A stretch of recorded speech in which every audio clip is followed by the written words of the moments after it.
Adu nasib dengan timnas Indonesia, China ikut alami badai cedera. Media China pasrah digilas timnas Indonesia. Ditolak JICES, FAM tidak akui timnas Indonesia gabung ASEAN All-Star, kontroversi menggema. Yuk simak selengkapnya sebagai berikut.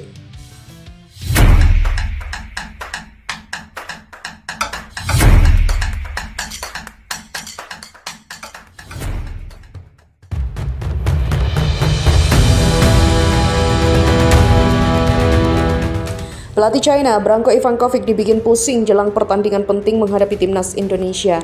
Ini karena ada 4 pemain inti yang mengalami cedera. Tentu adanya pemain yang mengalami cedera bisa menghambat permainan negara tirai bambu tersebut. Terlebih mereka adalah pemain-pemain inti yang sulit digantikan sosok lain.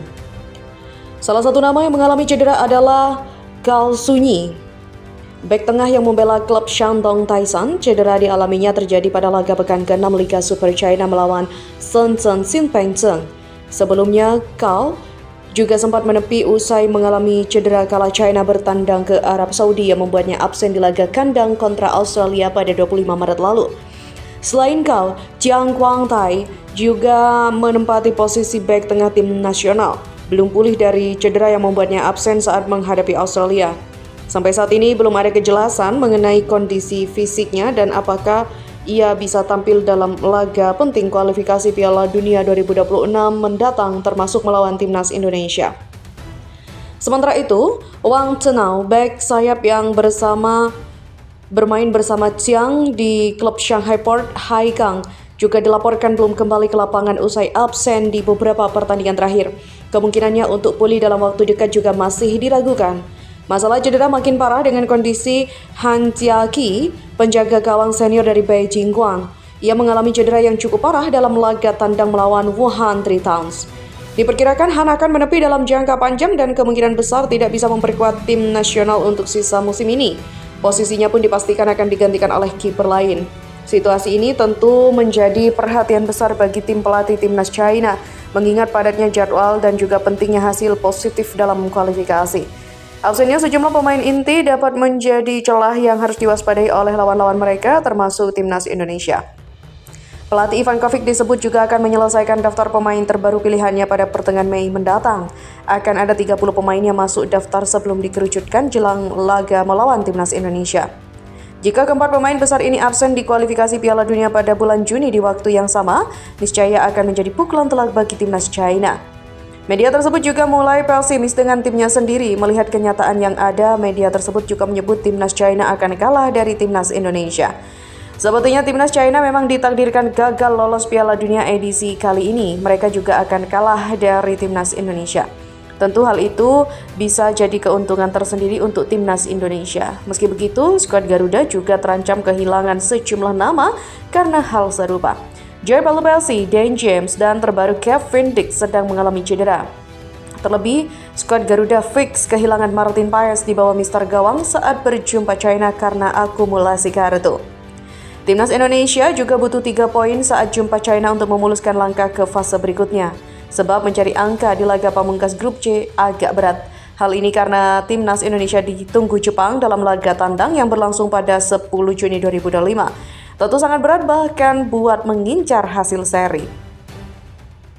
Akhirnya telah diumumkan bahwa Asnawi Mangku Alam dan Muhammad Ferrari yang akan mewakili timnas Indonesia di ASEAN All-Star. Lalu kenapa nggak ada nama-nama seperti Bang Jai, Rizky Ridho, Justin Hubner, atau inti lainnya? Alasannya mungkin karena jadwal yang mepet dengan Garuda Calling karena ASEAN All-Star bermain pada tanggal 28 Mei. Sedangkan timnas Indonesia akan bertarung pada tanggal 5 Juni yang kemungkinan di sebelum 5 Juni pun ada pertandingan persahabatan. Jadi sangat riskan untuk menurunkan pemain-pemain inti untuk ikut exhibition match seperti ini. Federasi Sepak Bola Malaysia atau FAM kembali menjadi sorotan tajam setelah secara implisit tidak mengakui keterlibatan timnas Indonesia dalam pembentukan tim ASEAN All-Star yang akan menghadapi Manchester United pada Mei 2025 mendatang. Keputusan ini memicu gelombang reaksi keras dari publik, terutama dari Indonesia yang merasa kontribusi para pemainnya di level Asia Tenggara kerap kali diabaikan. Tim ASEAN All-Star adalah inisiatif dari Federasi Sepak Bola ASEAN AFF yang bertujuan mempererat solidaritas antar negara Asia Tenggara sekaligus mempromosikan perkembangan sepak bola di kawasan itu. Sejak pertama kali dibentuk, tim ini berisikan pemain-pemain terbaik dari negara anggota AFF. Salah satu momen bersejarah adalah saat ASEAN All-Star berhadapan dengan timnas Indonesia dalam laga amal di tahun 2014 untuk membantu korban bencana di Filipina dan Indonesia. Dalam edisi 2025, ASEAN All-Star dijadwalkan menghadapi klub raksasa Inggris Manchester United di Stadion Nasional Bukit Jalil, Malaysia. Pertandingan ini dianggap sebagai momen penting untuk menunjukkan kekuatan kolektif sepak bola Asia Tenggara di panggung internasional. Namun di tengah antusiasme itu muncul pernyataan mengejutkan dari pihak FAM. Ketua Komite Kompetisi FAM, Firdaus Muhammad, menyebutkan bahwa Indonesia tidak diundang secara penuh dalam proses pembentukan tim ini. Hal itu karena dianggap belum memenuhi standar sepak bola Asia yang diinginkan dalam event-event bergengsi seperti ini. Pernyataan itu menimbulkan tanda tanya besar tentang konsistensi dan prinsip inklusivitas yang seharusnya dijunjung AFF. Padahal secara performa, timnas Indonesia belakangan ini menunjukkan kemajuan pesat termasuk keberhasilan lolos ke putaran final Piala Asia dan peringkat FIFA yang terus membaik. Di tengah ketidakjelasan tersebut muncul kabar bahwa dua pemain timnas Indonesia, Asnawi Mangku Alam dan Muhammad Ferrari, dipertimbangkan untuk bergabung ke ASEAN All-Star. Kabar ini kembali menambah lapisan kontroversi karena di satu sisi FAM tidak mengakui timnas Indonesia secara keseluruhan, namun di sisi lain tetap melirik pemain-pemain individunya. Terkait pemanggilan dua pemain ini, Presiden FAM dalam sebuah pernyataan resmi menyatakan keberatan secara implisit. Dia menekankan bahwa proses seleksi harus dilakukan lebih ketat dan mempertimbangkan aspek komitmen serta integritas para pemain. FAM menilai pentingnya menjaga komitmen dan integritas pemain yang terlibat di ajang ini. Kami ingin memastikan bahwa setiap keputusan mencerminkan nilai-nilai profesionalisme dan semangat kolektif ASEAN. Pernyataan ini dianggap banyak pihak sebagai bentuk sindiran halus terhadap keterlibatan pemain Indonesia yang seolah diragukan komitmennya serta spirit ASEAN All-Star. Di media sosial, gelombang protes dan kekecewaan juga mewarnai tanggapan para supporter Indonesia. Banyak yang merasa bahwa sikap FAM tidak mencerminkan semangat persatuan Asia Tenggara yang menjadi prinsip dasar AFF. Kalau tidak mau melibatkan Indonesia, jangan setengah-setengah, jangan ambil pemainnya, kata seorang pengguna Twitter yang viral. Indonesia sudah membuktikan bisa bersaing di level Asia, kenapa masih dipandang sebelah mata?